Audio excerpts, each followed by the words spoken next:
పాలకుర్తి రిజర్వాయర్కు గత ప్రభుత్వం 66 కోట్ల రూపాయలు కేటాయించింది. కానీ దానిలో ఖర్చు కేవలం 18 కోట్ల వరకు ఖర్చు పెట్టింది. ఇప్పుడు కాంగ్రెస్ పార్టీ అధికారంలోకి వచ్చిన తర్వాత దాని ఎస్టిమేషన్ 100 కోట్లకు పెంచింది. కానీ ఇప్పటి వరకు నిధులు కేటాయింపులు జరగలేదు. దాదాపు 4 సంవత్సరాల నుంచి ఈ పనులంతా కూడా పెండింగ్లో పడి ఉన్నాయి. పనులు పూర్తి కాలేదు, నిధులు కేటాయింపులు జరగడం లేదు. అట్లాగే గతంలో ఉన్నటువంటి చెరువు కట్టలన్నీ తీయడం వల్ల నీళ్లు కూడా నిలవలేక ఇప్పుడు దాదాపు 400 ఎకరాలకు సంబంధించినటువంటి రైతుల పంటలు 2 పంటలు పండే పంటలు పండకుండా పోయినాయి. అట్లా నష్టపోతున్నారు రైతులు. ప్రభుత్వం వెంటనే పాలకుర్తి రిజర్వాయర్కు నిధులు కేటాయించి పనులు పూర్తి చేసి ఇక్కడ ఉండేటటువంటి రైతులకు నీళ్ళు అందించేటట్టుగా చర్యలు తీసుకోవాలా. దాదాపు 7,500 ఎకరాలకు ఇది సాగుకు ఉపయోగపడుతుంది. ఆ రకంగా ఈ ప్రాంతానికి రైతులకు ఉపయోగపడేటటువంటి పరిస్థితి వస్తుంది.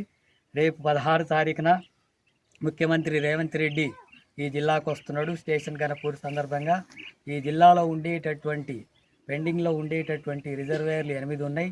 వాటి పనులు కొన్ని నిలిచి ఉన్నాయి. వాటికి తగిన నిధులు కేటాయింపులు లేక మొత్తం జిల్లా వ్యాప్తంగా రైతాంగానికి తగినటువంటి నీటి సౌకర్యం లభించడం లేదు, నష్టపోతున్నారు.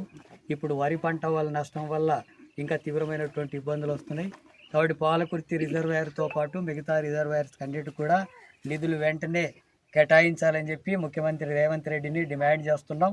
అదేవిధంగా ఈ సమస్యల మీద సిపిఎం పార్టీ మొత్తం పర్యటనలు చేస్తూ ఉంది. ఈ సమస్యలన్నీ ప్రభుత్వం దృష్టికి తీసుకొచ్చి వాటిని పరిష్కారం కోసం వినతి పత్రాలు ఇస్తాం. పరిష్కారం జరగకపోతే ఆందోళన పోరాటాలకు కూడా పూనుకుంటామని చెప్పి హెచ్చరిస్తున్నాను. సాగునీరు అందక పంటలు ఎండుతున్నాయి, వాళ్ళకి నష్టపరిహారం రైతులకు మీ తరఫున సాగునీరు అందక ఒకటి, ఇప్పుడు వరి పంటలు పండి వేసినటువంటి వాళ్ళు నీరు అందక పంటలు నష్టపోయినరు. దాదాపు ఎకరకు 30,000 నుంచి 50,000 ఖర్చు పెట్టినరు.